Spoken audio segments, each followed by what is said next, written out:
Hi there, my name is Terry Brasino, and I am teaching art at Leavenworth High School.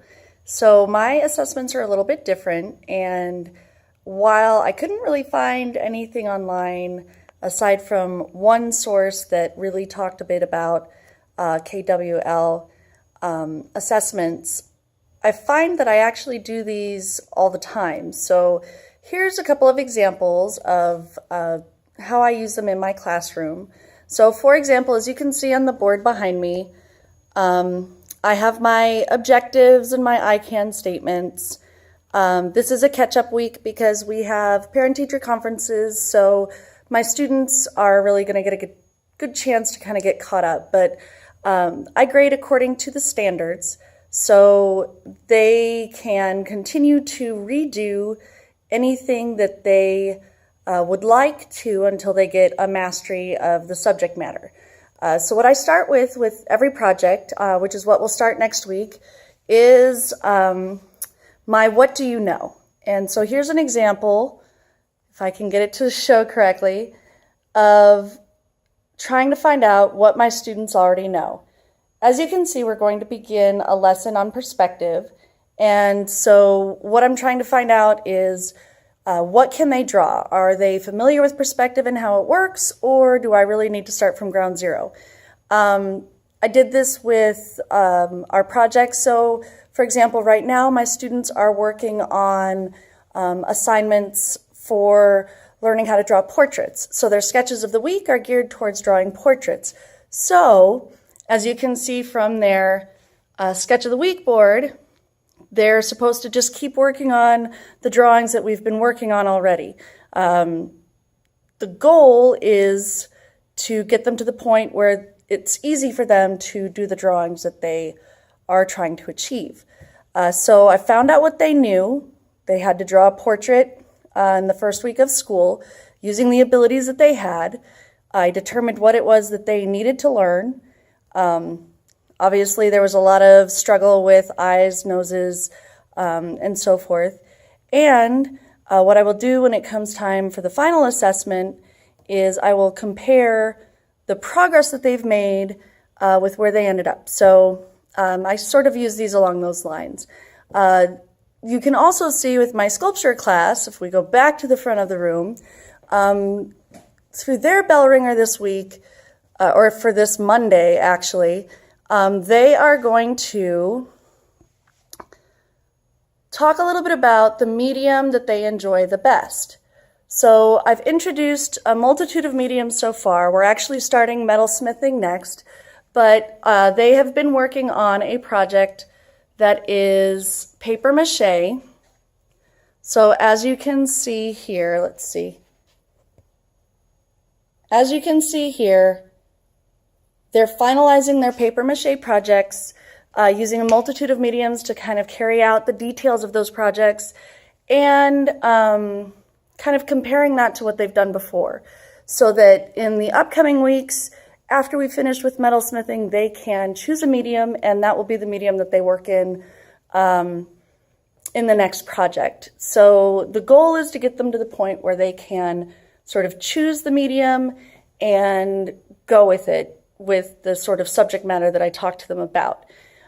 So that's sort of how we do the what do you know, what do you want to know, and what have you learned. So their final self-assessment and grading rubric is something where they tell me about what they've learned and they show that they fully understand.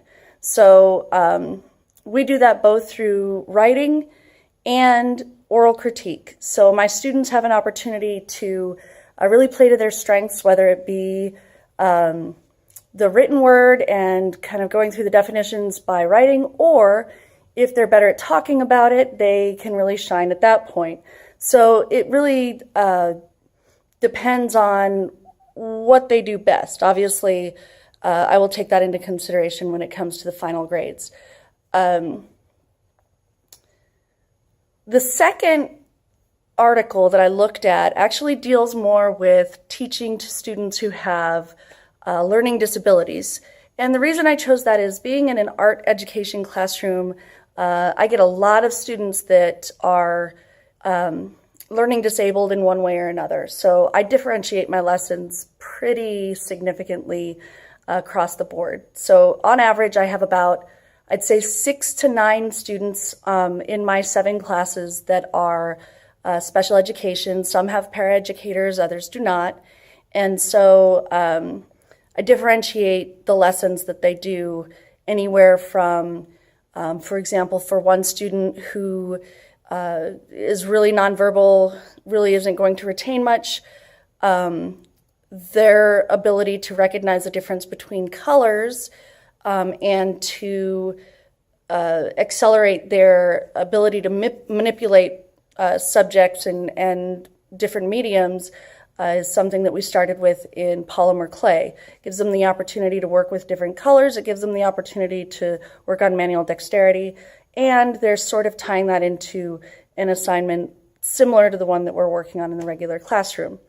For those students that maybe can learn a bit about the colors, but certainly couldn't mix the colors on their own, I gave those students the opportunity to use the paints that we have available, so they didn't have to mix the secondary and tertiary colors like the regular students had to.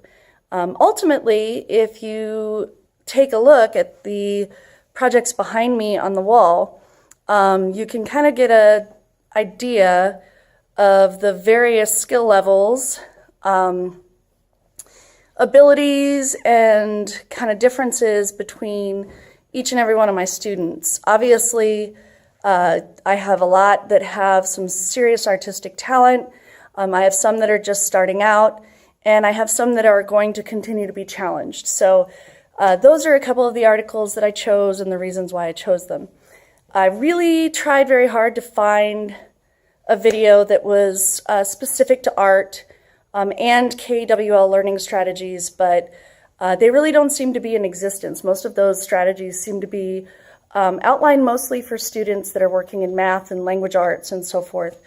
So I wouldn't say I'd necessarily use a rubric in class, but I certainly try to apply those philosophies to how I approach art learning. So I think that pretty much sums up how I incorporate KWL strategies into my classroom and how those resources have kind of given me a helping hand with getting my students to where they need to be. So I hope you guys enjoyed this, and hopefully I can learn a little bit from all of you as well.